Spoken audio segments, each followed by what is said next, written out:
이게 다 우리 주요 목사님께서 이런 장비들을 이거 원래 저 공대 나왔는데 이런 거 제가 잘해야 되는데 저 이거 하나도 못 하겠어요. 이걸 뭐 마이크를 어떻게 하고 녹음을 어떻게 하고 참 아이러니하죠.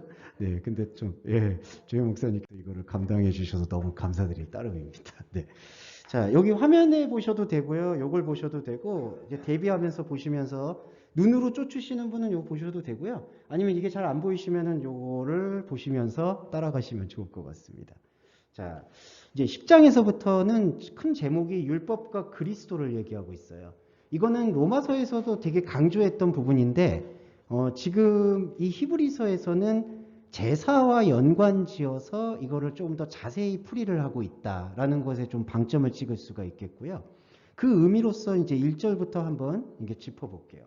1절과 2절의 가르침 속에서 우리가 좀 추구할 것들이 처음에 이 부분입니다. 율법은 오고 있는 선함의 그림자를 지녔다. 자, 그림자라는 단어가 쓰였어요. 그래서 이게 이제 그 성경에서 크게 나오는 비유라는 의미하고도 이게 연동이 되는데, 이 그림자라는 건 뭐냐 하면 사람에게 주어져 있는데 이 주어져 있는 게 진짜가 아니라 이 주어져 있는 도구를 통해서 진짜 곧 실체를 볼 수 있도록 지원해 주는 흔적을 그림자라고 말을 합니다. 그래서 율법은 오고 있는 선함의 그림자다. 여기서 말하는 선함이라는 게 바로 하나님의 뜻, 그리스도를 예표하고 있다라고 보시면 돼요. 선하다라는 뜻이. 그래서 율법은 오고 있는 예수 그리스도의 흔적을 지녔다. 이렇게 보시면 되겠습니다. 자, 그리고 그런데 이 율법을 해마다 계속해서 바쳤던 제물로는 이 그림자를 깨고 실체를 볼 수 없다라는 것을 정확히 설명하고 있어요. 그와 같이 그들이 계속해서 바쳤던, 여기서 그들은 구약의 율법 백성, 곧 율법 제사장을 얘기합니다. 율법 제사장은 해마다 계속해서 제물을 바치잖아요. 그런데 그 해마다 바치는 제물로는 이게 그림자잖아요. 그러니까 그림자고 도구라면은, 이거 예를 들자면 만약에 저와 여러분이 목수인데 어떤 장비를 받았어요. 근데 장비를 받았으면 장비를 써서 집을 지어야 되잖아요. 근데 장비만 계속해서 손질하고 있는 꼴과 다른 게 아니에요. 그러니까 우리가 자동차를 샀으면은 타서 움직여야 되잖아요. 근데 만약에 비싼 자동차를 탔다고 계속해서 시동도 한번 안 걸어보고 차만 닦다가 끝나는 격이에요. 수능을 봐야 되는데 수능에 참고서는 다 가져왔는데 공부는 정작 안 하는 꼴이 바로 이 율법 제사장들의 제물로 보시면 돼요. 그러니까 그림자를 숭배하고 있다는 거죠. 그러면 그 그림자를 숭배하게 되면은 결국 그 실체에 닮은 것, 이 실체의 에이코나가 아니므로 이 나아오고자 하는 이들을 온전하게 만들 수 없다라고 합니다. 자, 닮은 것을 여러분 오해하지 말고 들어주셔야 돼요. 이거는 좀 중요한 해석인데, 자, 우리는 여러분 하나님이 아니에요. 예, 그러니까 우리가 하나님이라고 생각하는 경향이 있는 거는 하나님처럼 되고자 할 때 그런 마음이 드는 거고요. 우리는 하나님의 말씀을 진실로 들으면 우리가 하나님이 아닌 걸 알게 돼요. 하나님과 다른 걸 알게 돼요. 아, 그분은 하늘에 있고 우리는 땅에 있구나라는 걸 알게 돼요. 근데 이 알게 됨이 예수 그리스도의 복음을 통해서 알게 되므로 우리는 하나님이 아니지만 하나님과 하나라는 사실을 고백하게 되는 겁니다. 그러니까 이게 신앙 고백 중에 제일 중요한 거예요. 이게 사도 바울이 그렇게 얘기한 거가 똑같은 건데, 우리는 하나님이 아니에요. 예수 그리스도의 말씀을 우리가 66권을 전체로 읽어도 그 고백이 나와야 돼요. 우리는 하나님이 아니에요. 그런데 하나님이 우리를 사랑으로 손을 건네주시고 약속하셔서 우리는 하나님과 같은 존재가 된 거예요. 그래서 히브리서에는 이렇게 표현을 한 겁니다. 실체에 닮은 것. 그러니까 우리는 실체에 닮은 게 돼야 돼요. 그러니까 실체는 바로 하나님이시고, 그 하나님이 보내신 자 예수 그리스도를 통해서 우리가 하늘의 차원을 깨달으면 우리는 그 하나님의 실체의 에이코나, 닮은 게 된다는 거죠. 네. 근데 이 마귀라고 표현되어 있는 성경의 죄의 속성은 닮은 게 되는 게 아니라 하나님과 다르면서 하나라는 그런 연합을 인식하는 게 아니라 하나님처럼 되고자 하는 거예요. 예. 그게 욕망입니다. 그래서 선악과가 등장을 하는 거죠. 그러니까 그 욕망과 우리 신앙 고백과는 완전히 달라져야 돼요. 그리고 종교의 거의 대부분은 그 욕망의 뿌리를 내리고 있어요. 신처럼 되고자 한다든지 신이 되고자 한다든지 불교에서는 그거를 열반에 이르기 위한 노력으로 표현을 하고 캐톨릭에서는 성인이 되기 위한 노력으로도 그걸 다르게 표현하기도 합니다. 그래서 성인들을 추대하는 의식도 캐톨릭이나 이제 러시아 종교를 살펴보면 우리가 확인해 볼 수가 있죠. 그런데 기독교, 진짜 신앙은 하나님을 닮아가려고 노력하는 게 아니라 여기서 닮은 거라고 되어 있지만 내가 하나님과 다르지만 하나님이 보내신 그리스도를 통해서 내가 하나님과 하나와 지속하는구나. 하나의 삶을 지속할 수 있구나라는 걸 깨닫는 거예요, 여러분. 여기서 깨달음은 불교의 깨달음이 아니라 말씀이 들어와서 말씀이 나를 주장해 주는 상태가 바로 깨달음, 기도, 예배, 헌금이 된다라고 보시면 됩니다. 네. 그래서 그게 바로 온전함이에요. 예. 그러니까 하나님의 말씀이 들어와서 나는 하나님이 아니지만 나는 하나님과 하나이구나, 말씀으로. 그거를 고백하고 지속하는 존재가 바로 그리스도인이고 그 그리스도인은 하나님이 온전하다라고 여겨주세요. 이게 이제 그 헬라어로 온전함을 텔레이오사이라고 썼는데 텔레이오스 이게 바로 이제 완전한 완성이란 뜻입니다. 성경에서 완성을 이루신 분은 예수 그리스도 한 분이에요. 그래서 우리도 예수 그리스도를 통해서 하나님과 다름을 하지만 하나님과 하나임을 깨닫게 되면 온전한 존재가 되는 거죠. 하지만 지금 율법 제사장들의 해마다 바치는 제물로는 그 온전함을 이룰 수가 없고 심지어는 그 온전함으로부터 점점 멀어진다라고 생각하셔야 돼요. 이제 그게 위험해서 예수님도 바리새인들을 그렇게 책망하셨던 이유가 있어요. 그러니까 그냥 온전하지만 않고 현상 유지만 되면 모르겠는데 그게 그렇게 되지 않고 해마다 계속 하나님처럼 되고자 제물을 바치게 되면 하나님으로부터 점점 멀어져요. 그러면은 아예 감각이 없어져요. 이게 바로 이제 영적 무감각인데 아예 말씀에 대한 감각이 없어지게 되기 때문에 우리가 시간이 되든 때가 되든 언제든 우리 안에서 하나님의 말씀을 온전히 비춰야 되고 기회가 되신다면 여러분과 함께하는 가족이나 관계 맺는 분에게 예의 바르게 이 온전함을 전달해 줘야 돼요. 예의 바르다는 표현은 제가 완곡하게 말씀을 드리는 건데 왜냐하면 이걸 이렇게 그냥 바로 결론으로 말씀드리면 사람이 되게 거부감이 생겨요. 왜냐하면 그 말씀을 또 듣는 분들은 그래도 오랫동안 신앙생활을 한 분들인데 갑자기 이게 너무 거리가 먼 말씀을 갑자기 이렇게 제시하면 그럼 내가 지금까지 믿었던 건 어떻게 되냐 하면서 일단 그게 거부감이 생기니까 진리에 대해서 말을 듣는 거에 대해서 일단 이게 귀를 막는 경우가 생겨요. 그래서 우리가 조금은 인내심을 갖고 함께 말씀을 나누는 지체들을 늘려가는 게 필요하다. 그게 바로 온전함이라고 볼 수 있고요. 2절을 보실게요. 만일 온전하게 할 수 있었다면 그게 무슨 뜻이냐면 율법 제사장의 제사가 온전함을 이룰 수 있었다라면은 죄의 양심을 조금도 갖지 않게 했을 것이다 라고 얘기를 합니다.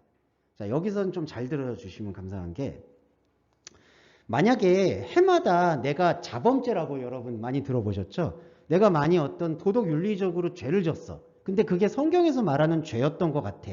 그래서 해마다 드리는 제사를 통해서 하나님과 나의 관계에서 죄를 씻었어 라고 생각을 한다라면은 그 죄가 어디를 비추고 있냐 하면은 양심을 비추게 돼요.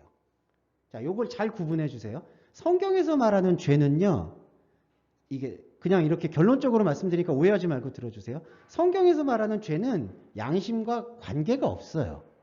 예. 일단 이거를 분리하고 보셔야 돼요. 성경에서 말하는 죄는요, 우리가 양심이 높든 도덕심이 높든 말든 종교심이 뛰어나든 말든 그것과 상관없이 하나님과 아예 관역이 다른 상태를 죄라고 얘기하는 거예요. 그러니까 우리가 무슨 행위로 지었던 죄를 죄라고 얘기한 게 아니라 하나님을 아예 볼 수 없는 상태. 그게 죄예요. 그래서 그 죄를 우리가 예수 그리스도를 통해서 새롭게 알 수가 있게 된 거죠. 아, 내가 죄인이었구나. 이때 죄는 죄를 지어서 죄인이 아니라 하나님과 전혀 다른 걸 보고 있었구나라는 것을 예수 그리스도를 통해서 깨닫게 되는 거예요. 자, 그런데 율법의 제사장들은 자신의 죄를 씻었다라고 지금 제사를 통해서 생각을 하잖아요. 그러니까 자신의 죄를 어디에다 보냐 하면은 사람과의 관계 속에 있는 양심의 씻김으로 이해를 하는 거예요. 아, 우리 양심이 더럽혀진 게 하나님 앞에 죄를 진 거였구나라고 생각을 하다 보니까 하나님 앞에 죄를 지었으니까 제사로 피를 흘려서 송아지와 그 다음에 염소의 피를 흘려서 죄를 씻으면 나의 양심도 깨끗해지는 거겠네라고 생각을 한다는 거죠.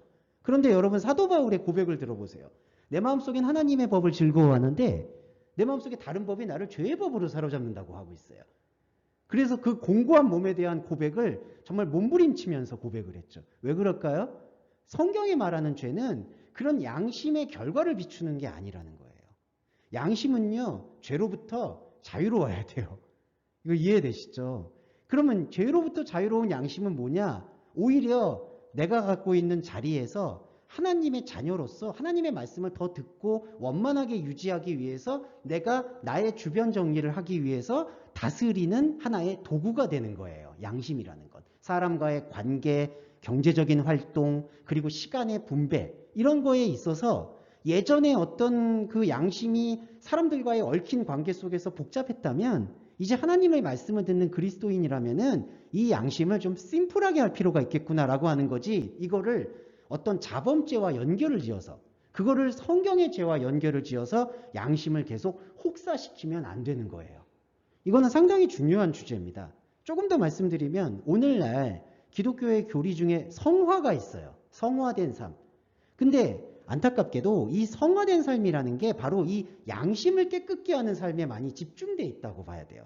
그런데요, 양심에 깨끗하게 사는 삶은 그냥 일반적인 사회생활이나 종교생활에서도 모두 하고 있는 거예요. 마음을 수양한다, 마음을 닦는다, 그 다음에 뇌호흡을 한다. 그런 것들을 우리는 이단이라고 얘기하지만 그들 이단의 불교나 캐톨릭이나 아니면 모슬렘 속에서도 양심 훈련은 계속 하는 거예요.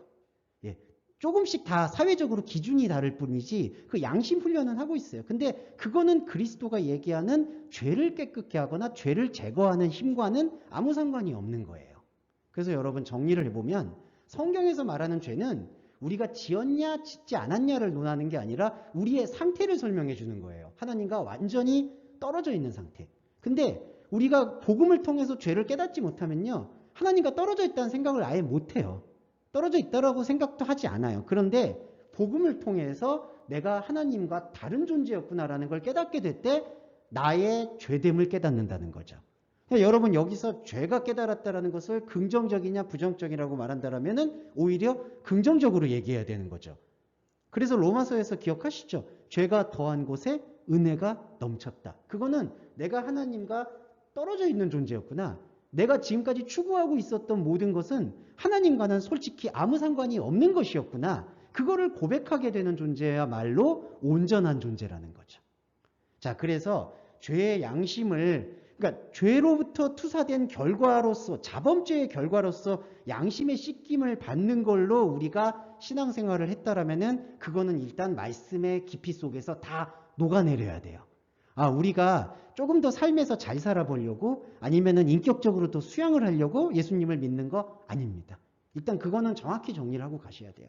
양심의 영역은 내가 더 하나님 말씀을 깊게 보기 위해서 나의 어떤 좀 안 좋은 성질이나 안 좋은 관계들이 방해물이 된다라면은 그거를 가지를 치는 것이지, 그게 내가 양심을 깨끗하게 했다고 해서 하나님께서 영광을 받으시거나 내가 좀 더 하나님 나라에 가까이 가고 이런 거 절대로 아니고요. 좀 더 천박하게 말씀드리면 상급과도 아무 상관이 없다. 그것도 생각을 하시면 될 것 같아요. 자, 이 부분을 조금 말씀을 드렸고 그 다음 거 보겠습니다. 자, 3절과 4절. 자, 율법 제사의 한계예요. 그러나 이 제사는 해마다 죄를 다시 생각나게 한다. 그러면 여러분 이때 다시 생각나는 죄는 뭐냐면 자범죄입니다. 그러니까 이 성경에서 말하는 죄의 본질이 아니라 사람이 만들어 놓은 습성의 결과가 자범죄예요. 그래서 죄를 다시 생각나게. 왜냐하면요, 계속해서 죄가 다시 생각날 수밖에 없어요. 그래서 여러분 그 교회에서 유사하게 하는 프로그램들이 있죠. 예배 중에 참회의 기도를 한다든지 한 주 동안 잘못됐던 죄를 고백하게 한다든지. 근데 죄가 없는데도 막 죄를 고백해요. 물론 저는 자범죄가 많았기 때문에 매 주일마다 가면은 죄를 쏟아냈어요. 뭐 차가 끼어들어서 성질냈습니다. 뭐 누구랑 싸웠습니다. 근데 그게 아닌 분들도 있었는데 그때 옛날에 공동체 고백을 한다라는 교회에서 그랬더니 분위기가 싸한 거예요. 저는 죄를 지은 게 없는데요. 이러는 거예요. 근데 제가 봤는데 진짜 자범죄를 지은 게 없는 것 같아. 그랬더니 목사님이 막 열을 내시면서 알게 모르게 지은 죄가 분명히 있다. 그래가지고 막 끄집어내요. 그랬더니 나중에 그 자매님이었는데 막 대성통곡을 하면서 맞아요, 제가 죄가 많았습니다. 그랬더니 그 이번 주에 지은 죄가 아니라 어렸을 때 지은 죄까지, 어렸을 때 어머니 몰래 무슨 쿠키를 먹었대요. 야, 그걸 죄라고 하면 그걸 어떻게 하라는 겁니까? 예. 근데 죄송한데 제가 이거를 조금 극단적으로 얘기해서 그렇지만 사실은 대동소이한 차이만 있을 뿐이지 이 예배가 율법 제사와 동일하다면은 죄를 계속 생각나게 하는 거예요. 예. 그러면 그게 사실은 황소와 염소의 피든 예수님의 피든 상관이 없어요. 그러면 예수님의 피가 솔직히 황소와 염소의 피보다도 더 못한 결과를 낳는 거죠. 왜냐하면 우리의 자범죄, 우리의 삶의 문제를 해결해 주시기 위해서 우리가 기도를 한다면은 이게 자범죄의 영역을 다시 생각나게 할 뿐이라는 거예요. 그리고 여기 이렇게 나왔죠. 황소와 염소의 피는 죄를 옮기는 능력이 없다. 자, 여기 옮긴다라는 단어가 나와요. 이게 중요한 단어인데 이제 그 아프 아이레인인데 아포와 아이레오의 합성어인데 죄를 옮겨요. 그러니까 자 이거 봐주세요. 이게 하나님이고 여기가 하나님의 관역이고요. 우리의 관역이에요. 그래서 하마르티아라는 죄는 이 관역이 다르다는 걸 설명하는 거예요. 그런데 예수 그리스도가 하나님의 죄를, 그러니까 세상의 죄를 질고 가는 어린 양이라고 하잖아요. 그게 뭐냐면 하나님이 여기 계시고 우린 여기 있는데 이게 지금 간격이 너무 크니까 하나님이 당신의 아들을 보내셔서 우리 안에서 우리의 죄를 여기로 옮긴 거예요. 네. 그래서 그리스도인은요, 죄를 어디에서 고백하냐 하면 여기서 고백을 하는 게 아니라 예수 그리스도의 옮기신 이 자리, 하나님의 자리에서 죄를 고백하는 거예요, 여러분. 그래서 예수 그리스도가 사실은 죄의 실체라고 보시면 돼요. 예. 그러니까 사람들이 오해를 많이 하는 게 어떻게 예수님이 죄입니까? 라고 얘기하는데 예수 그리스도가 아니면 죄의 진짜 의미를 볼 수가 없어요.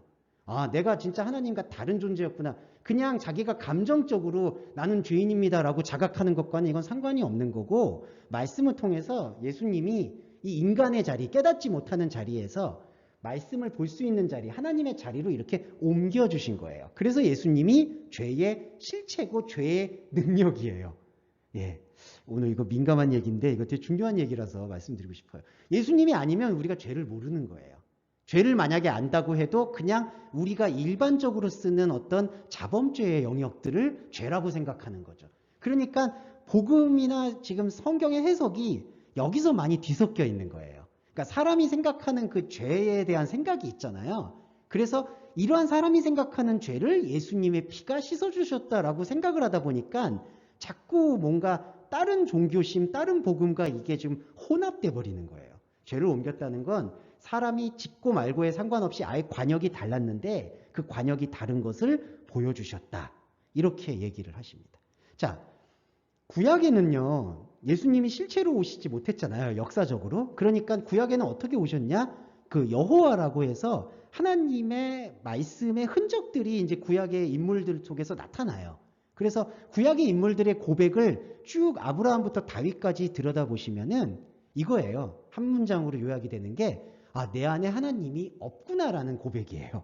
그러니까 마지막 말라기서까지 읽어보시면은 구약 백성들이 하나님을 만나는 방식은 내가 하고 있는 의지와 율법과 제사로는 하나님을 찾을 수 있는 게 없었습니다, 주님. 이거 어떡합니까? 그래서 에레미야 애가 같은 걸 보면은 나라를 잃어버린 슬픔 때문에 우는 게 아니라 내가 지금까지 잘못 섬겼던 신에 대해서 자신이 너무나 부끄러워서 우는 거라고 보시면 돼요.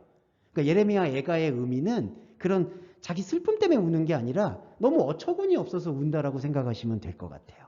자, 구약의 그런 의미의 백성들의 그 흔적인데, 그러면 구약을 우리가 그러면 신약의 눈, 예수 그리스도의 눈으로 다시 읽으면 구약의 모세오경이 어떻게 읽혀야 되냐면은 바로 6절의 이 시편에 언급된 가르침으로 환원이 됩니다.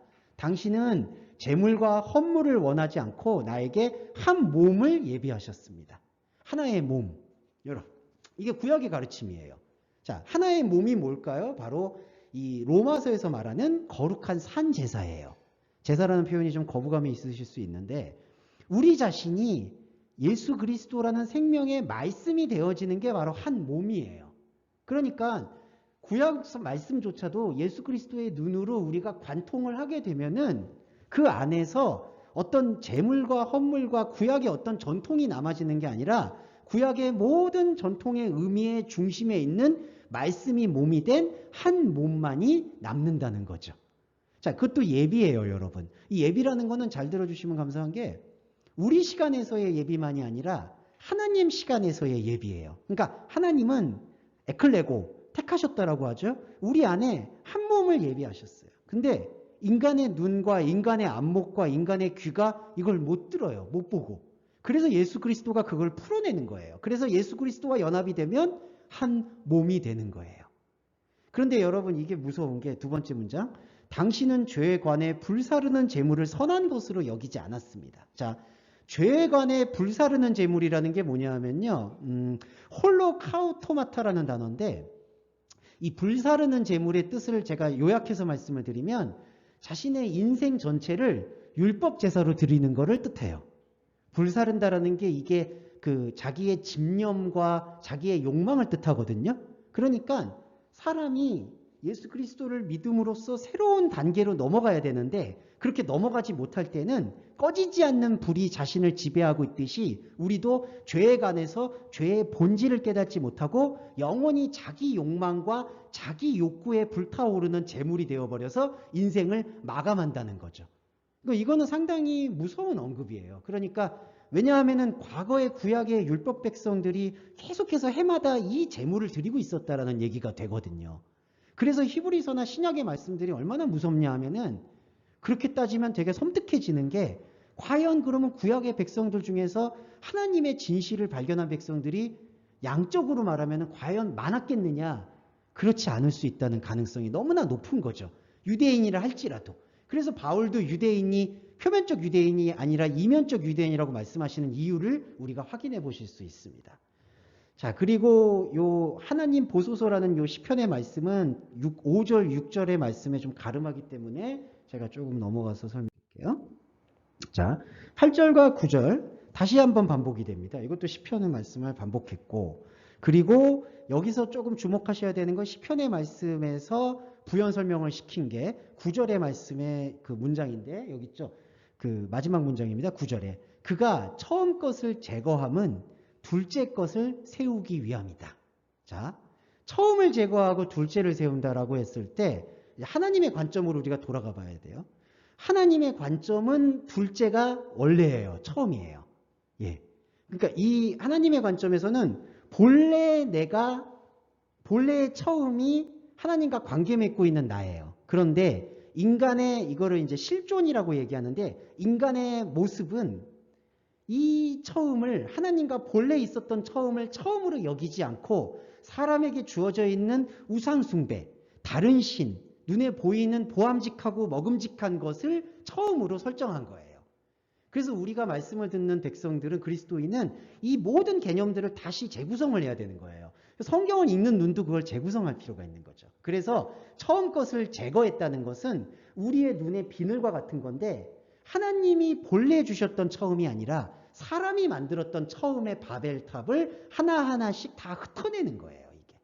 예. 그러니까 말씀을 보는 그리스도인의 축복은 뭔가 쌓이고 성취하고 이루는 게 아니라 내가 지금까지 가지고 세웠던 것들을 흩어내는 거예요.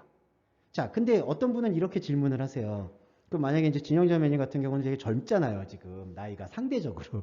예, 그렇죠. 상대적으로 젊으니까 이제 젊은 분들은 이렇게 얘기해요. 아니, 나는 얼마 살아보지도 않았는데 뭘 자꾸 허물라고 하는 거야. 나이가 좀 있는 분들은 아, 그래, 내가 지금까지 쌓아올린 것들 복음으로 다 허물어야지. 근데 그러면 어린이들이나 아니면 젊은 청년들은 뭘 허물라고 하는 거야? 라고 물을 수가 있는데 바로 이거는 하나님의 체질을 만드는 훈련이라고 생각하시면 돼요. 그러니까 예수님이 자신의 제자된 삶을 살라고 얘기하는 게 바로 이거예요. 흩어낼 수 있는 훈련. 그러니까 복음의 중심 외에 예수 그리스도 외에 다른 것을 중심으로 두지 않는 훈련을 나의 어떤 감정이나 이성이나 나의 노력으로 하지 아니하고 오직 말씀의 뿌리를 통해서 하게 되면 오히려 젊었을 때 만약에 나이가 조금은 이뤘을 때 그거를 갖게 되면 자신이 갖고 있는 청년이나 아니면 젊음의 에너지가 세상의 욕망에 휩쓸리지 않게 된다는 거죠.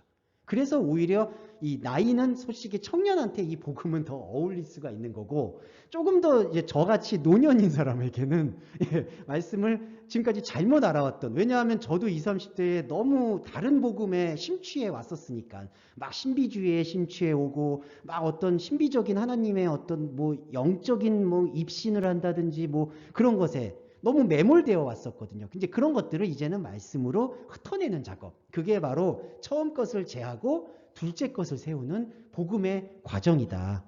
여러분, 이거는 계속해서 우리가 생명으로 하나님 앞에 나아가는 훈련이라는 단어가 적절치는 않지만 훈련이라고 생각해 주시면 좋을 것 같아요.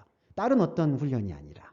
예. 그리고 10절은 여러분 단번이라는 뜻은 다시 한번 묵상하시면 좋겠습니다. 지난주에 제가 단번이라는 뜻에 대해서 다 말씀드렸죠. 이게 일회적이라는 뜻이 아니라 하나님의 시간에서의 처음입니다. 그러면 하나님의 시간은 쉽게 말씀드리면 창조의 시간이거든요. 우리의 시간은 주어진 시간이고요. 과거, 현재, 미래가. 그래서 우리는 시간이 주어졌고 하나님은 시간을 창조하셨어요. 그래서 하나님의 시간 속에서의 창조의 단번이다. 그러니까 사람이 잘못 생각하게 되는 게 해마다 지었던 제사를 대신해서 한 번 예수님이 제사를 지었다. 그러니까 이렇게 요거를 등가시하는 거예요. 매년마다 지었던 제사, 한 번 제사. 근데 이게 아니라요. 매년마다 지었던 제사는 여전히 우리 혼적인 마음 안에 계속해서 흐르고 있어요. 인간의 종교심은. 잘못된 종교심은. 근데 하나님의 복음은 이런 잘못된 종교심으로부터 우리를 구별하신다는 거죠. 구별이란 뜻이 바로 거룩입니다. 그러니까 우리는 언제든지, 왜냐하면 우리는 관계에 노출된 존재이기 때문에 여러분 혼자 사는 게 아니잖아요. 그리고 여러분이 배운 배움이나 지식이나 가르침 안에 하나님 아닌 다른 복음의 흔적들은 무수히 많죠. 저도 좀 과문하지만 책을 좀 읽었기 때문에 그런 어떤 독수들도 많은 거예요. 솔직히 읽어서 좋은 유익도 있겠지만 거기에서 세상과 타협할 수밖에 없는 뒤섞여 있는 철학이나 가르침들도 엄청 많을 수 있어요. 그래서 우리는 우리의 종교심은 계속되고 있어요. 그런데 우리가 희망을 갖는 것은 우리의 종교심이나 우리의 이 하나님과 다른 것은 계속될 수 있겠지만 하나님의 중심인 예수 그리스도의 이 단번의 제사라고 할 수 있는 하나님 시간에서의 말씀 예배가 있기 때문에 이 말씀 예배를 통해서 우리는 진정한 기쁨을 누릴 수가 있는 것이다. 이렇게 생각을 해볼 수가 있겠습니다. 조금만 더 설명을 드리고 쉬었다 할게요. 자, 11절은 다시 한번 요 얘기가 발등해요. 요 얘기가 다시 반복이 됩니다. 제사장마다. 자, 여러분 제사장마다라고 했을 때 오늘날 제사장이 없어졌나요? 그렇지 않아요. 오늘날도 제사장 흉내내는 사람은 많습니다. 그러니까 목사님들이 제일 위험한 거고요. 솔직히 이제 제사장이 되고 싶어서. 예, 저도 옛날에 목사 안수 받을 때 가운을 사기가 그렇게 싫었어요. 근데 무조건 사야 된다 그러더라고요. 25만 원. 아, 지금도 가격도 기억이 나요. 근데 그게 박사 가운 같은 거예요. 막 여기다 막 주렁주렁. 근데 막 그거를 막 입기를 즐거워하는 욕구가 약간 목사님 안에는 꿈틀거리는 것 같아요. 예, 제가 본 목사님들 안에는 꼭 예배 드릴 때는 사람이 달라져. 이렇게 주중에는 막 이러는데, 근데 그 달라지는 게 별로 저는 긍정적이진 않더라고요. 아, 난 주일날 이제는 하나님의 대리자가 됐기 때문에 이렇게 평신도와 같이 밥을 먹을 수 없어. 뭐 이런 어떤 이상한, 예, 제가 지금도 느끼는 그런 바라서 제가 말씀드렸어요. 자, 목사님들도 그렇다고 그러면 성도님들도 이런 유혹에서 자유롭지 않다라고 생각을 하셔야 돼요. 제사장이 되고 싶은 마음, 스스로 뭔가 거룩해지고 싶은 마음. 아, 나는 저런 세상 사람들과 달라. 근데 여러분 양심 영역에서는요, 정말 너덜거릴 정도로 크리스천이 별로 구별이 안 돼요. 솔직히. 크리스천이라고 얘기하는 단체와, 제가 나쁘게 말씀드리는 게 아니라 그럴수록 오히려 양심의 화인마다타라고 생각할 수 있는 그런 사건들이 막 튀어올라요. 그러니까 여러분들 이해하기가 힘들죠. 왜 하나님을 믿어서 양심의 죄를 씻고 있는 사람들이 저런 일들이 더 크게 벌어질까? 이런 요소들이 사실은 말씀에 대한 오해에서부터 비롯됐다라고 저는 얘기 드리고 싶은 거예요.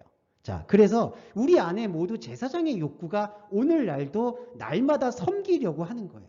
그리고 우리 안에 뭔가 미신적인 것, 하나님을 잘 믿으면 뭔가 복 받을 거라는 것, 그러한 어떤 생각들이 요 재물이에요. 그런데 이 재물은 결코 죄의 제거를 이룰 수가 없어요.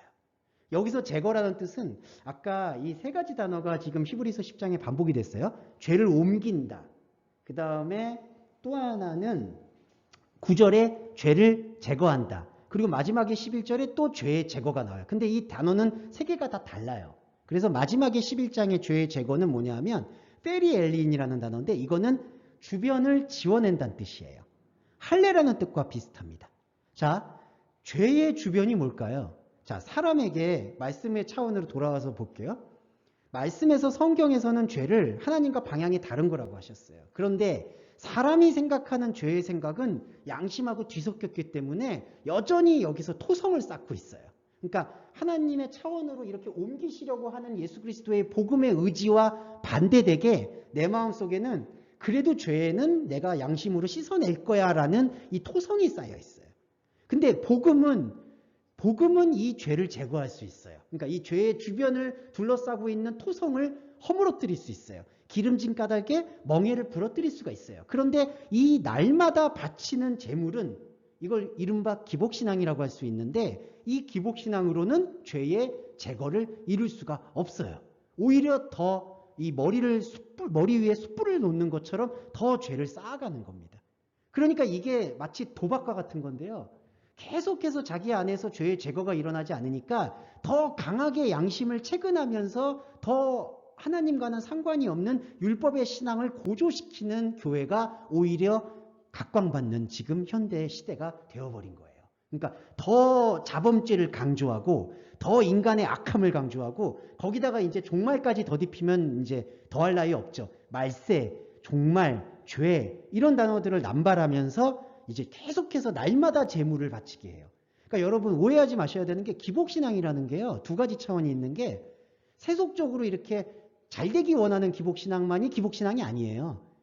내가 잘못 알고 있는 하나님을 충성되게 섬기는 것도 기복신앙이 돼요. 네. 그래서 내가 전 재산 팔고 내가 열심히 하고 나는 욕심이 없다라고 얘기한다 하더라도 그 마음이나 생각 속에 이 말씀의 차원으로의 이 옮겨짐이 없으면 그것도 기복신앙입니다. 왜냐하면 또 다른 차원의 복을 구하는 거니까요. 네. 이게 11절의 말씀이 되고요. 그 다음에 12절에서 14절 말씀에서 이거는 하나 주목하셔야 되는 게 그리스도가 하나님의 우편에 앉으셨다라고 하잖아요. 이거는 어떤 뜻이냐? 지난번에도 한번 말씀을 드렸지만 하나님의 우편 오른쪽이라는 건 활동을 얘기합니다. 그러니까 하나님의 살아있는 활동을 얘기해요. 그래서 그리스도는 어제나 오늘이나 내일이나 하나님의 진정한 활동을 하시는 생명이라는 말씀을 하나님 우편에 앉으셨다라고 표현하는 겁니다. 왜냐하면 앉았다라는 단어가 단순히 이렇게 동작이 아니라 어떤 자리에 앉았다라는 뜻이거든요. 그러니까 회장 자리에 앉았다, 이사장 자리에 앉았다. 그러면 그 의미는 뭐예요? 그 권한을 행사하겠다는 거거든요. 그러니까 하나님 우편에 그리스도가 앉았다라는 것은 하나님의 진리의 말씀의 전달체로서 유일하게 우리한테 나타나 있다. 그거를 설명하고 있습니다. 하나님 우편에 앉으신 그리스도. 그래서 여러분 계시록의 말씀을 보시면 항상 우편 보좌에 앉았다라는 표현은 이 말씀과 같이 이해하시면 될 것 같아요. 아, 하나님의 뜻을 온전히 전달하시는 분은 그리스도뿐이구나. 그거를 깨우치시면 좋을 것 같고, 그러면서 그리스도의 사역 중에 중요한 게 바로 원수를 발등 위에 올려놓는 행위예요. 자, 원수를 그의 발등상 위에 놓일 때까지 기다렸다는 뜻은 원수를 발등 위에 놓는다는 건데 발이라는 것도 활동을 뜻해요. 자, 오른편도 움직임이죠. 발도 움직임이에요. 근데 예수 그리스도가 여러분 요한복음에서 제자들 발을 닦으셨죠. 자, 우리는 움직일수록 하나님과 상관없는 것들을 범하게 돼요. 이게 자범죄의 영역이 아니라 우리는 사실 하나님의 진리를 깨닫지 못하면 죄송한 말이지만 숨 쉬고 있어도 죄예요. 왜냐하면 하나님과 이게 차원이 다르니까. 그런데 예수님이 우리의 발을 닦았다는 것은 우리가 돌아다니면 죄를 짓게 되니까, 자범죄가 아니라 죄를 짓게 되니까. 근데 예수님의 발은 어떨까요? 예수님은 하나님의 자리에 뿌리를 내리고 있죠. 그러니까 예수님의 발은 하나님의 움직임이에요. 그러니까 이거는 씻을 필요가 없는 거예요. 자, 원수를 예수 그리스도의 발 위에 올려놨다는 것은 하나님의 움직임 속에 원수를 놓았다는 거예요. 그럼 여러분 이 원수는 누굴까요? 그리스도를 만난 저와 여러분 안에 있는 다른 나예요. 이걸 다른 복음이라고 얘기합니다. 그러니까 내 안에는 하나님을 섬기고자 하는 생명의 법이 있지만 바울의 고백처럼 또 다르게 내가 지금까지 자라오고 교육받고 잘못된 신앙, 잘못된 경제활동, 잘못된 종교활동으로 인해서 계속해서 이 주변을 둘러싸고 있는 바벨탑이 있는 거예요. 이게 내 안의 원수예요.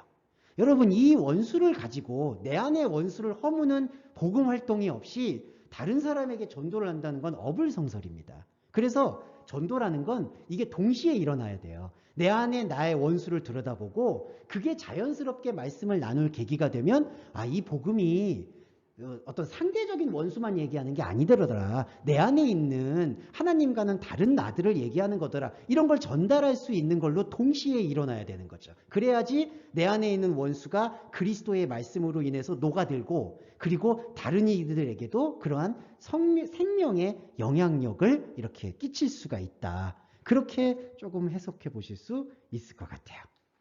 자, 여기까지가 이제 10장 전반부 말씀이었고요. 잠깐 쉬셨다가 후반부 말씀 살펴보겠습니다.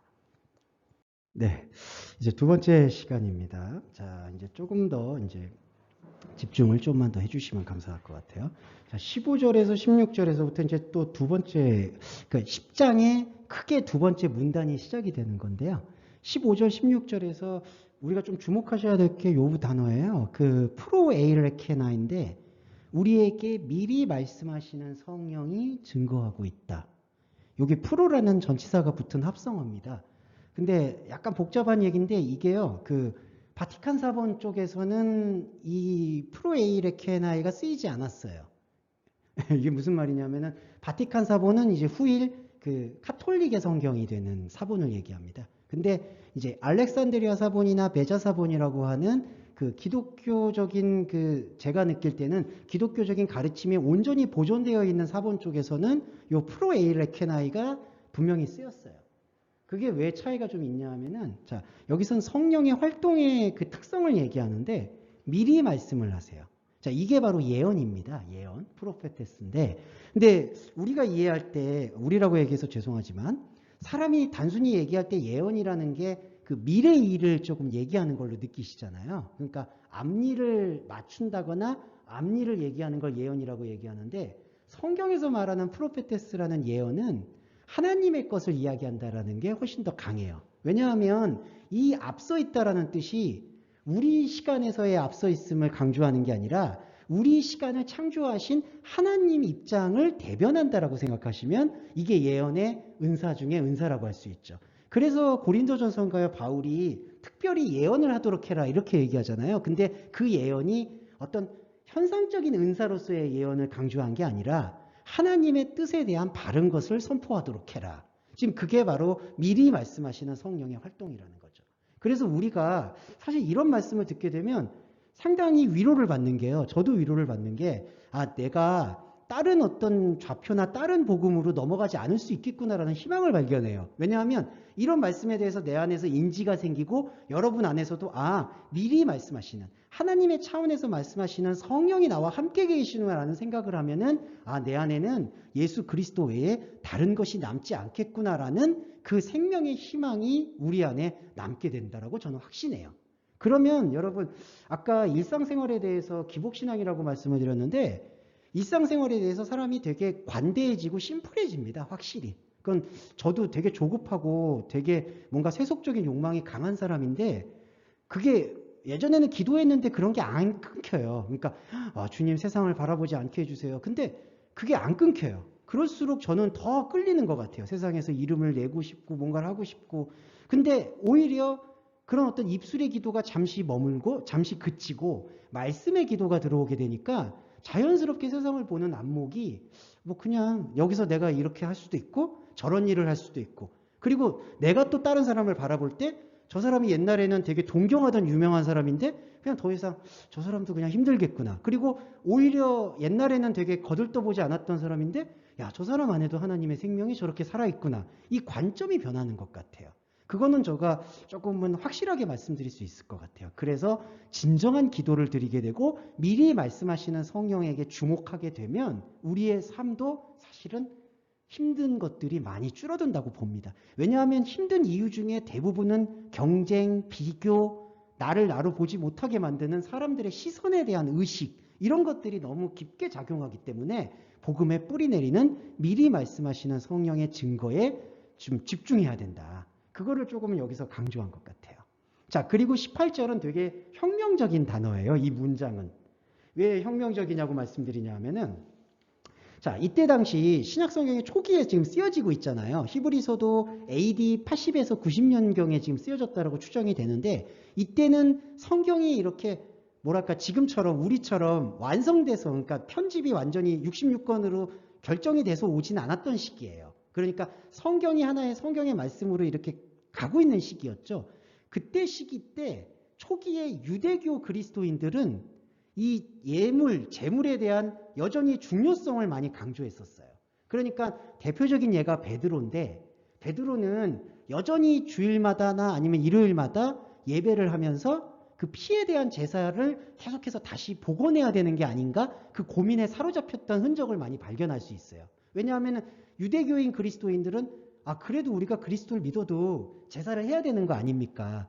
그래서 안타깝게도 그게 잘못 발전된 게 카톨릭이라고 말씀드릴 수밖에 없어요. 솔직히. 왜냐하면 왕이 계심을 했다라고 하지만 안타깝게도 그렇게 해서 유대교적인 어떤 종교의 의식들을 다 가지고 왔거든요. 네, 3세기 때 왕이 명령하니까 어쩔 수가 없잖아요. 그러니까 그리고 왕이 드리는 예배인데 화려해야 되잖아요. 그러니까 구약에서 촛대 놓는 것 이런 전통들이 동방 기독교, 서방 기독교 모두 예외 없이 다 계승이 됐다라고 보시면 돼요. 그러니까 그런데 18절에 자, 이렇게 말씀이 형성되고 있었던 흐름 속에서 히브리서는 이런 과감한 말을 해요. 더는 죄에 관하여 드려야 할 제물은 없다. 예. 그럼 여러분 이거는 그냥 문자 그대로 인용을 해도 은혜로운 게 더 이상 죄에 대해서 인간에 대해서 드려야 될 헌금은 없다는 뜻이에요. 솔직히 말씀드리면. 네. 11조는 없다는 뜻이에요. 그러니까 그때 11조라는 게 이 사람이 생각하는 그런 합의된 11조 말씀드리는 겁니다. 그러니까 이 말씀이요. 어떤 은혜냐 하면은 우리 안에서는 이제 미리 말씀하시는 성령의 견인을 받아서 우리가 하나님과 다르지만 하나라는 이 복음의 은혜와 기쁨, 정죄하지 않는 진리만 소유하면 되는 거예요. 그러니까 죄에 대해서 더 이상 드려야 될 제물이 아닌 거예요. 참회의 기도를 드릴 시간에 하나님과 만나서 하나님의 깊은 것을 깨달아가는 그러한 예배가 훨씬 더 중요하다. 뭐 비교할 수 없는 거죠. 이거는 차원이 다른 거니까. 네. 자, 이 차원이 다른 부분에 대한 움직임을 조금 더 설명을 드릴까 하는데요. 이렇게 얘기해요. 형제들이요. 이렇게. 이 형제라는 용어도 상당히 오늘 은혜라는 말을 자주 쓰게 되는데 그 형제라는 것도 그냥 단순한 표현이 아니라요. 형제라는 뜻은 이렇게 표현드려서 송구합니다만 한 자궁을 가진 이들이여라는 뜻이에요. 아델포스라는 게 하나의 자궁을 가졌다. 이 자궁이라는 게 뭐냐면은 바로 생명을 잉태하는 태반이거든요. 그러니까 저와 여러분의 공동체, 저희 지체 여러분들은 하나의 자궁을 소유했다는 뜻이에요. 그게 어떤 자궁일까요? 하늘의 미랄이 떨어져 죽게 될 예수 그리스도의 십자가와 부활 생명을 우리가 품었다는 거예요. 놀라운 거죠. 그러니까 형제라는 표현 안에 그게 담겨 있어요. 그래서 형제들이여라고 얘기하면서 예수님의 피 안에서 성소로 들어가는 담대함을 가졌다라고 설명을 합니다. 자, 이거 보세요. 예수님의 피 안이라는 단어가 조금 이 전치사구가 강조가 돼요. 엔토 하이마티 예수.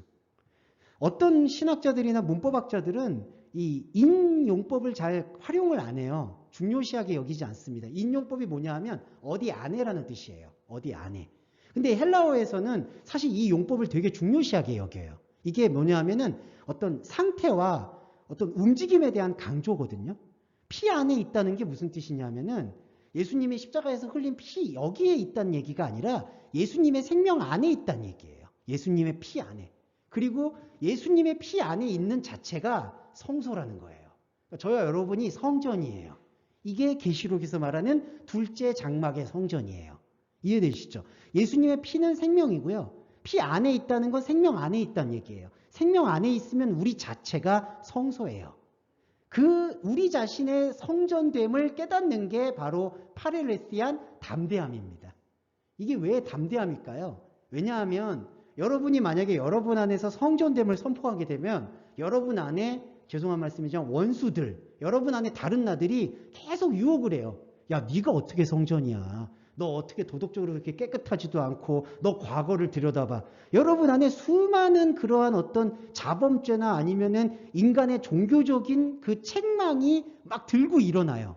그래서 다시 꼬꾸라지는 경우도 많아요. 그런데 여기서 히브리서에서는 꼬꾸라지지 말아라. 실족되지 말아라. 예수의 피 안에 있는 이상, 생명 안에 있는 이상 너희들은 성전이요 너희들은 곧 담대한 그리스도인이다. 이거를 지금 선포하고 있는 거죠. 그걸 우리가 지금 받아들이게 되면은 우리는 예수 그리스도를 더 선명하게 보게 되는데 그 선명하게 보게 되는 게 바로 카타페사타소스, 휘장입니다. 휘장의 뜻은 뭐가 있냐면요. 동사에서 유래했는데요. 벌어지는, 넓어지는 뜻이에요. 자, 예수님이 우리의 휘장이 됐다는 뜻은 예수님은 요한복음에서 자신을 문이라고도 표현하셨어요. 예수님의 생명 안으로 우리가 점점 더 담대히 들어가기를 원하는 그리스도인에게는 예수 그리스도는 하나님의 약속처럼 당신을 열어주세요. 계속 열어요. 그럼 예수 그리스도가 열리면 뭐가 보일까요? 바로 성부 하나님이 보이시는 거죠. 그러니까 성부 하나님을 계속해서 느끼고 향유하게끔 예수님이 독려하신 말씀 구절이 하나님의 나라는 침노하는 자의 것이라는 바로 그 뜻에 담겨 있는 거예요. 그때 침노는 내세의 하나님의 나라, 그러니까 죽은 이후에 가는 하나님의 나라에 더 잘 가기 위해서 상급을 쌓는 내용이 아니라 예수 그리스도의 말씀을 통해서 점점 더 하나님의 깊은 것을 담대하게 볼 수가 있게 되는 거예요. 왜냐하면 우리가 예수의 생명 안에서 성전이니까. 네, 이 의미가 바로 여기에 담겨 있습니다. 자, 그리고 휘장은 예수 그리스도의 육체다라고 지금 번역을 하잖아요. 샤르크라고 번역을 합니다. 왜 굳이 샤르크라고 번역을 하냐 하면은 예수님의 진짜 삶에 담겨 있는 그 내용들을 섬세하게 들여다보란 뜻이에요. 자, 무슨 뜻이냐 하면 예수님이 우리를 위해서 하나님을 향해서 열어주시잖아요. 근데 이 열리는 게 그냥 열리는 부분이 아니라 바로 예수님이 보여주셨던 실제적인 역사 속에서 축사하셨고 기적을 베푸셨고 비유를 남기셨고 했던 그러한 삶을 들여다보라는 거예요. 근데 여기서 중요한 건 그런 삶을 들여다보게 되잖아요. 그러면 그런 삶에서 이 우상숭배적인 기적은 다 떠나고요. 그 안에 본질만 남게 돼요. 그래서 공관복음서를 읽어보면 은혜로운 게 예수님의 기적을 만약에 위주로 담는다. 우리가 말하는 무슨 박혁거세나 무슨 단군이나 고조선 신안처럼 어떤 왕의 기록을 담는다라고 목적을 했다라면은 아마도 예수님이 베푸셨던 그런 눈에 보이는 현상 기적이 훨씬 더 많았을 거예요. 실제로 말씀에도 그게 나오죠. 우리가 그 모든 것을 기록할 수가 없었다고. 근데 복음서에서는 그런 걸 싹 뺐어요. 솔직히 말씀드리면. 그러니까 현상적으로 기적이 일어날 수 있는 것도 다 의미가 있던 것만 담은 거예요. 무리를 걸으셨던 거, 5,000명을 먹이셨던 거, 귀신을 쫓아냈던 거는 기적을 강조하려는 게 아니라 그 퍼포먼스를 통해서 예수님이 진짜 말씀하시고자 하는 하나님의 뜻이 담겨 있는 것만 공관복음서는 옮겨 담았다는 거죠. 그래서 저는 성경이 복음이라고 생각을 해요. 당연히.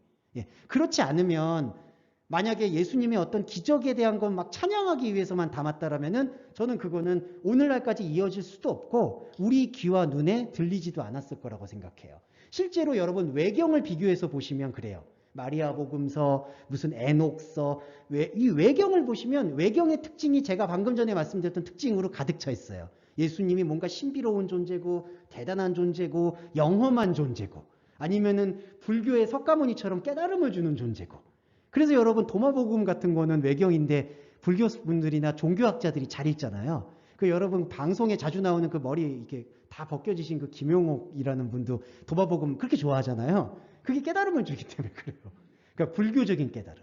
그런데 그게 외경인 이유는 저는 확실히 알 수 있을 것 같아요. 이 복음서는 그런 어떤 외경 속에 담겨 있는 내용들을 다 걷어내고 그 안에 그리스도 예수만 보일 수 있도록 우리한테 어떤 형태로든 배려하고 있다. 그래서 저는 참 그게 감사한 것 같아요. 그걸 계속해서 우리가 느낄 수 있도록 하나님께서 배려를 해주셨구나. 그 부분이 참 감격인 것 같습니다. 자, 그리고 21절과 22절에 여기 주목해 주시면 좋은 게 히에라 메갈론, 큰 제사장. 자, 여기서 큰 제사장이 제사장보다 크다. 이거 얘기 아닌 거 이제 이해하시겠죠. 크다라는 뜻은 차원이 다르다는 뜻이에요. 그러니까 이제 우리가 생각하는 제사장은 하늘에 있는 제사장으로 생각을 하셔야 된다는 거죠. 거죠. 그러니까 지금까지 눈에서 비추고 눈으로 반복 재생산됐던 그 제사장을 섬기는 게 아니라 저와 여러분 전체가 성전이 됐으니까 여러분이 이 히에라 메갈란 큰 제사장이 된 거예요. 네. 그래서 이거는 이제 종교개혁자 마틴 루터도 그 표현을 했어요. 만인 제사장설이라고 저와 여러분 자신이 모두 제사장이 되는 겁니다. 근데 이때 명심하셔야 될 게 이때 제사장이 그 세상이 말하는 제사장이 아닌 거예요. 율법이 말하는 제사장이 아닌 거. 그거를 늘 이렇게 염두에 두시고 말씀을 묵상하시면 좋겠어요. 자, 그리고 22절에 이 부분인데 악한 양심으로부터 마음의 정화를 이룬다. 자, 정화라는 단어가 핏부림이란 단어예요. 레나토 네모인데 자, 요거는 제가 단어를 좀 풀이를 해드릴게요. 자, 악한 양심이 뭐냐면요. 양심은 원래 악하지 않아요. 양심은 어떤 세상을 살아가기 위한 도구로서 하나님께서 주시는 혼적인 어떤 도구예요. 이걸 사도 바울은 질그릇이라고 표현했어요. 근데 이 질그릇이 악하게 되는 경우는 종교가 들어와서 그래요. 이 종교는 이제 그 하나님의 종교가 아니라 인간의 욕망을 뜻해요. 그러니까 여러분 이 종교 안에 경제, 사회, 정치 다 담겨 있어요. 그래서 이 악한 것이 양심을 사로잡은 거예요. 그래서 이게 소유격이 쓰인 거예요. 악의 양심. 그러니까 악이 소유하고 있는 양심이라는 거죠. 양심은 그대로 우리에게 그릇이었는데 이 양심을 악이 소유한 거예요.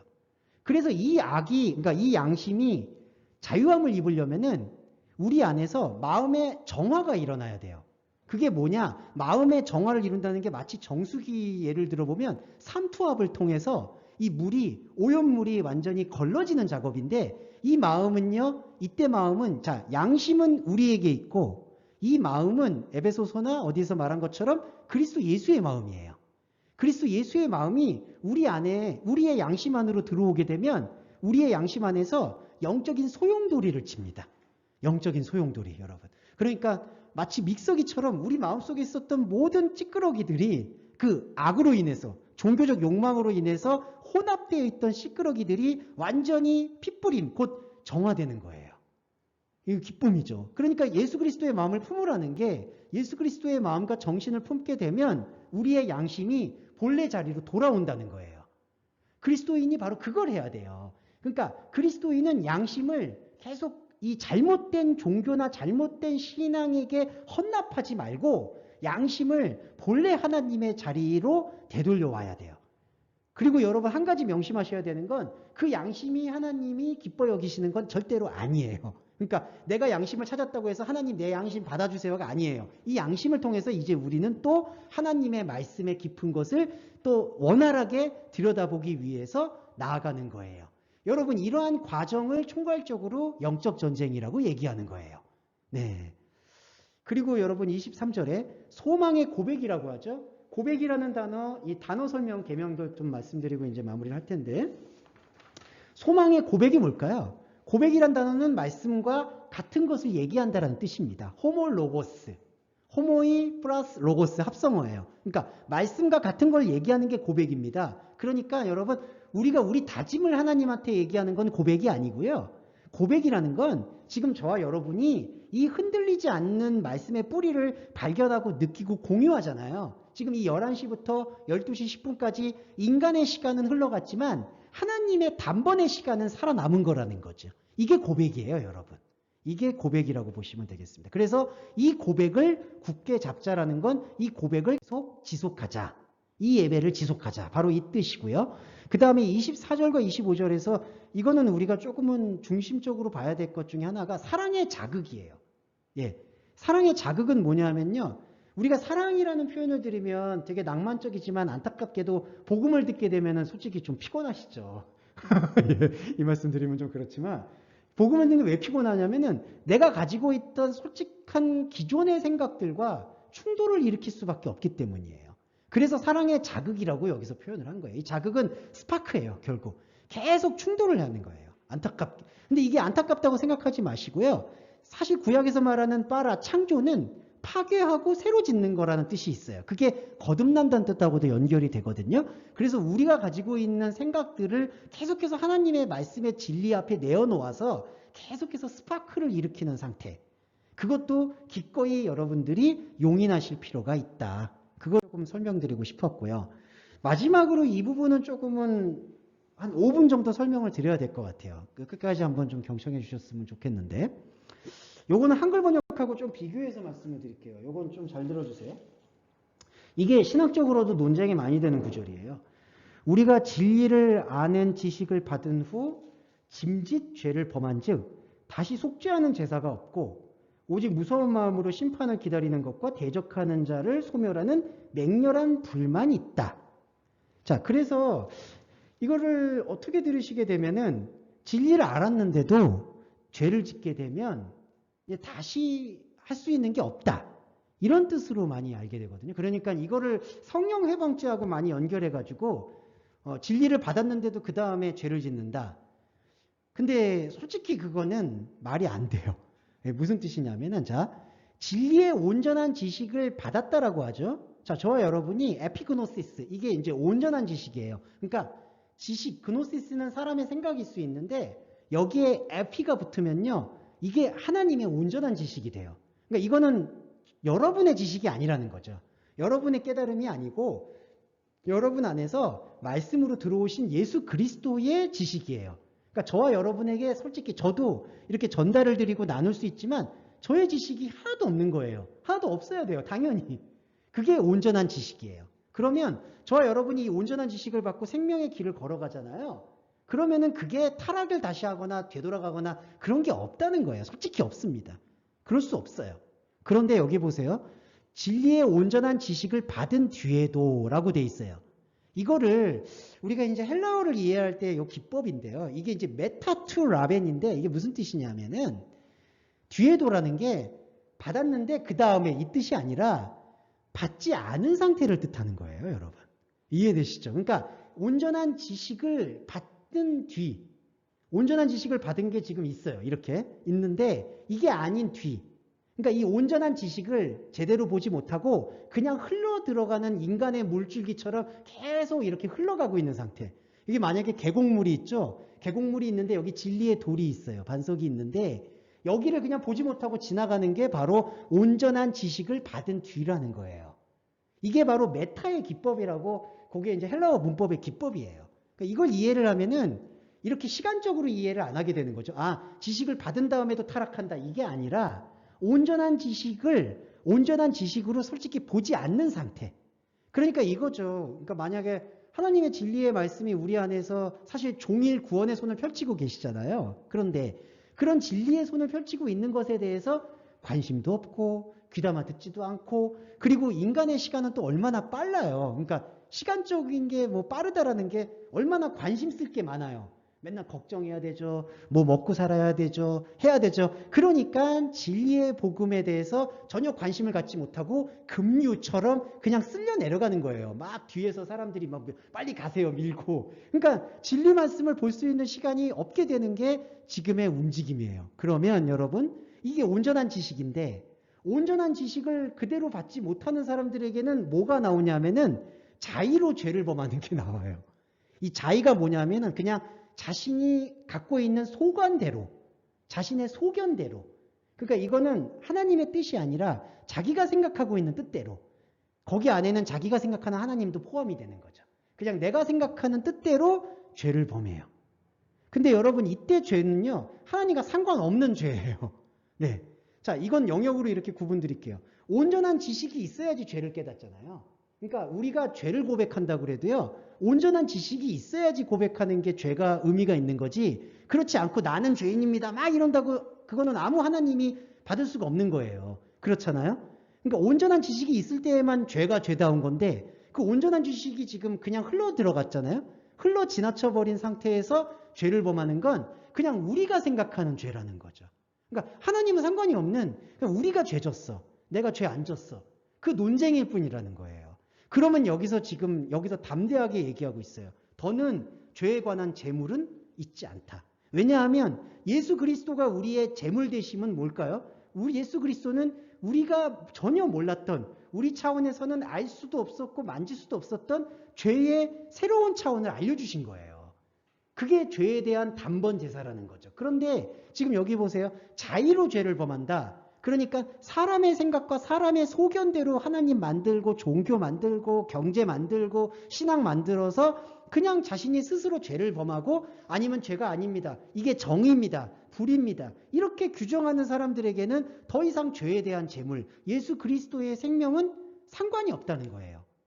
이게 무서운 거예요. 그리고 상관이 없는 상태에서는 뭐가 나오냐면 그냥 하나님과 상관이 없으면 좋겠는데 하나님과 상관이 없는 존재에게는 필연적으로 여기 27절 마지막 문장에 불의 열정만 남아요. 이 피로스 젤로스 이게 무서운 거예요. 불의 열정. 여러분 열정 안에는요. 이 젤로스라는 단어는 질투라는 뜻도 있지만 안타깝게도 진심이라는 뜻도 있어요. 그러니까 불의 진심도 남게 돼요. 이게 위험한 게 뭐냐 하면 자, 대적자들을 삼키길 원하는 불의 열정만 남는다. 자, 이 뜻이 뭘까요? 이때 대적은 뭘까요? 내 안의 원수를 보지 못하게 되는 눈이에요. 그러니까 다 적이야, 자기한테. 이게 이렇게 돼요. 그냥 자기가 볼 때는요, 온전한 지식을 깨닫지 못하면요, 세상에 대해서도 다 자기를 해하거나 다 자기를 괴롭히는 악마 사탄들인 거예요. 이게 대적자들이에요. 그러니까 보세요. 그 자의로 죄를 범하면은 더 이상 그리스도의 재물도 남지 않고 뭐만 남냐 하면은 심판의 두려움만 남고요. 내가 구원받을 수 있을까? 내가 천국 갈 수 있을까? 내가 어떻게 될까? 세상 종말은 어떻게 될까? 그런 심판의 두려움만 남고 그리고 나만 옳고 다른 사람은 다 원수들인 대적자가 되는 거예요. 다 세상은 나를 핍박하는 사람들이야. 저런 원수를 위해서 대적 기도를 해야 돼. 뭘 해야 돼? 그 불의 열정만 남게 된다는 거죠. 이게 진짜로 이렇게 남았어요. 무섭게도. 그리고 안타깝게도 2000년이 지난 지금도 이 종교 생활에서 가장 중심이 돼야 될 온전한 지식은 남지 않고 온전한 지식을 벗어난 불의 열정만 가득한 지금 사회가 오늘의 종교사회가 되어버렸다는 걸 우리가 잃어버려서는 안 될 것 같다. 그거를 오늘 10장 전반부까지 살펴보면서 조금 나눴던 것 같습니다. 정리를 좀 해보면 자 일단은 이 율법과 그리스도에 알려져 있는 히브리서 10장도 그 죄에 대한 어떤 얘기를 좀 더 명확히 하셨다라고 저는 생각이 들어요. 죄는 우리가 짓고 안 짓고의 문제가 아니라 하나님과 완전히 떨어져 있는 상태. 근데 죄를 아는 게 복음이라는 이유는 그 죄를 하나님이 우리가 하나님과 다르다라는 것을 보여주시기 위해서 예수 그리스도를 보내셔서 죄를 옮기셨기 때문에 하나님의 어린 양으로서 죄를 옮기셨기 때문에 우리가 죄를 죄로 볼 수가 있게 되었다. 이게 되게 아이러니하지만 이게 제일 중요한 거예요. 죄를 죄로 볼 수 있게 된다. 그러면서 우리는 이제 자범죄 영역을 양심으로 분리해서 이 양심의 영역의 자범죄를 우리가 하나님을 더 깊이 알고자 하는 그릇으로 이제는 활용할 이유가 생겼다. 네, 그것 양심을 악으로부터 자유롭게 해야 될 의무가 생겼다. 그거를 말씀드릴 수 있겠습니다. 그러니까 저희가 시작 기도하거나 마지막 기도할 때의 내용도 다 그 내용이고요. 여러분들이 혹시 입술의 기도가 필요하실 때에는 이러한 의미들을 꼭 생각을 하시면서 기도하실 때 저는 진정한 열매가 있을 거라고 생각합니다. 예. 자, 이제 마무리 기도하고 주기도문함으로 오늘 예배 마무리 짓도록 하겠습니다.